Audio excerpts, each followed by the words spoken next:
Ներքին գործերի նախարարության փրկարարծառայության տնօրեն ներքին գործերի նախարարի տեղակալ Արամ Ղազարյանը ապրիլի 29-ին այցելել է Ազատի ջրամբար, ծանոթանալու ջրամբարների կառավարման կարողությունների կատարելագործում, կլիմայական ռիսկերին դիմակայունության համար ծրագրի արդյունքներին։ Ջրամբարային այցելել նաև Հայաստանում Ճապոնիայի արտակարգ եւ լիազոր դեսպան Յուտակա Աոկին, ՄԱԿ-ի զարգացման ծրագրի մշտական ներկայացուցիչ Նաթիան Ասֆլիշվիլին, Արարատի մարզպետի աշխատակազմի, ջրային կոմիտեի, հիդրոօթերևութաբանության եւ մոնիթորինգի կենտրոնի ներկայացուցիչներ։ Ծրագիրը սկսել է 2025 թվականին, ուղղված է Հայաստանում ջրամբարների կառավարման կարողությունների կատարելագործմանը, այն տրամաբանությամբ, որ մենք ստանանք այնպիսի մի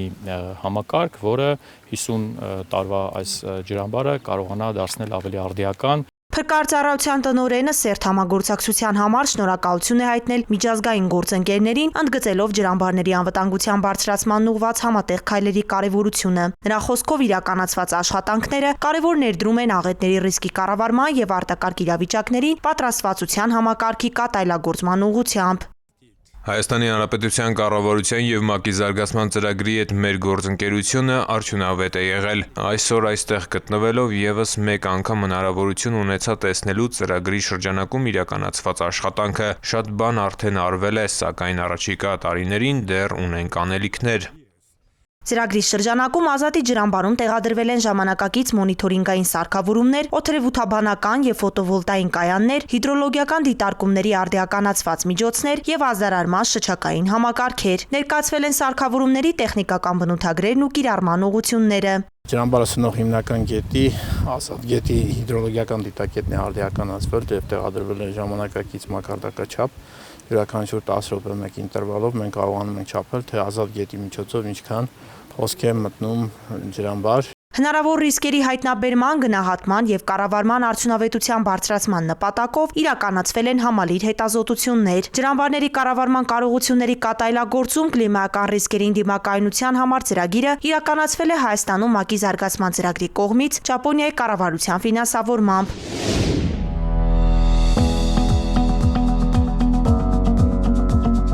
Վստահություն, հասանելիություն, որակ։ Շուրջ 1500 գործարք ներքին գործերի նախարարության շրջիկ սպասարկման գրասենյակներում։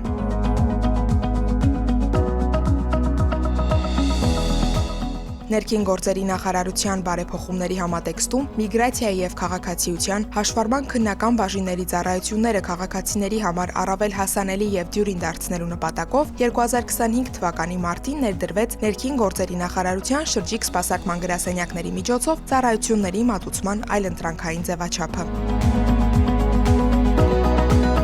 Նախորդ տարի իրականացվել է շուրջ 950, իսկ 2026 թվականի առաջին 4 ամիսներին ավելի քան 500 գործարք։ Յուրաքանչյուր այց նախապես պլանավորվում է համայնքների ընտրության հիմքում դիմելիության ակտիվությունն է։ Տեղեկատվությունը հավաքագրվում է պաշտոնական հարթակների, տեղական ինքնակառավարման մարմինների հետ ակտիվ համագործակցությամբ։ Դիմումների շրջանում գերակշռում են անձնագրերի փոխանակման եւ հանրային ծառայությունների համարանիշի տրամադրման գործընթացները։ 2026 թվականի հունվարի 1-ից այլևս չեն ընդունվում քաղաքացիության շնորհման դիմումները շրջիկ գրասենյակի միջոցով, սակայն շարունակում են ընդունվել փախստականների ժամանակավոր պաշտպանության վկայականների տրամադրման եւ փոխանակման դիմումները։ Աննա Մակարյանի խոսքով ներքին գործերի նախարարության շրջիկ սպասարկման գրասենյակները նաև տեղական ինքնակառավարման մարմինների ընտրությունների ժամանակ են ակտիվ գործունեություն իրականացրել։ Այցելելով շրջիկ սպասարկման գրասենյակներ, քաղաքացիները հնարավորություն ունեն նաև փոխանակել վարորդական իրավունքի եւ սեփականության վկայականները, հաշվառման վկայագիրը, կորստի դեպքում ստանալ նորը, ինչպես նաև օգտվել հաշվառման քննական բաժինների կողմից մատուցվող այլ ծառայություններից։ Առաջնորդվելով քաղաքացիակենտրոն մոտեցմամբ, շրջիկ սպասարկման գրասենյակների աշխատակիցներն անհրաժեշտության դեպքում նաև տնայցեր են կատարում։ Շուրջ 1500 գործարքները պարզապես վիճակագրական տվյալներ չեն, դրանք քաղաքացիների վստահության, մատուցվող ծառայությունների հասանելիության եւ որակի մասին են։ 112 բարև ձեզ, լսում եմ։ 112 լսում եմ ձեզ։ Քաղաքը նշեք։ Բարի շնորհակալություն, ընդունած եմ։ Ազանգ ունենք քաղաքացուն օգնություն անհրաժեշտ Մաշտոցի փողոցայում։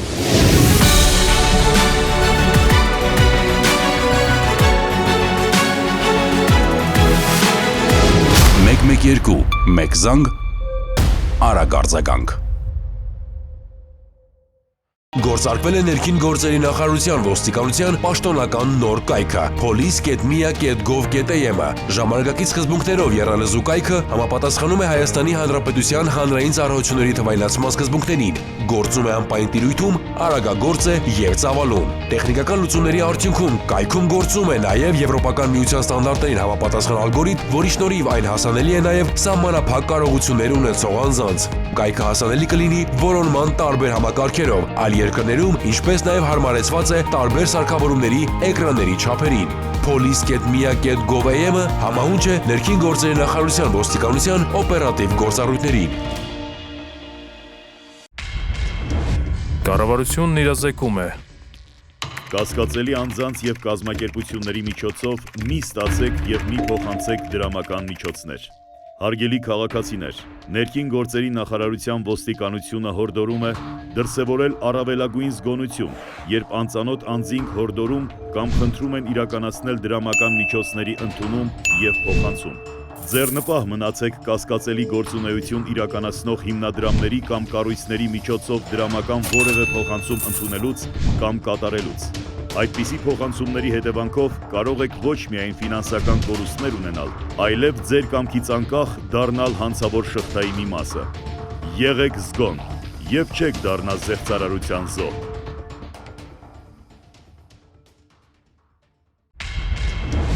Կառավարությունն իրազեկում է Հայաստանի Հանրապետության ներքին գործերի նախարարության ոստիկանությունը հորդորում է. Հարգելի քաղաքացիներ, որևէ պատրվակով անծանոթ անձանց մի տրամադրեք անձնագրային և բանկային տվյալներ։ Մի փոխանցեք նաև համացանցի տարբեր հարթակներում գրանցված ձեր անհատական հաշիվների մուտքանունները, գաղտնաբառերը և SMS ծանուցմամբ ստացված մեկանգամյա կոդերը։ Նշված անձնական տվյալները փոխանցելով այլ անձանց, հավանական է, որ դրանք հետագայում օգտագործվեն տարբեր հանցավոր սխեմաներում ներգրավված անձանց կողմից, և արդյունքում կարող եք ոչ միայն զրկվել ձեր էլեկտրոնային դրամապանակների, բանկային հաշիվների, անհատական հաշիվների հասանելիությունից, այլև դառնալ ֆինանսական հափշտակությունների զոհ։ Հանցավորների ձեռքում հայտնված տվյալները կարող են օգտագործվել նաև այլ հանցագործությունների կատարման համար։ Եղեք զգոն, պահպանեք ձեր անձնական տվյալները։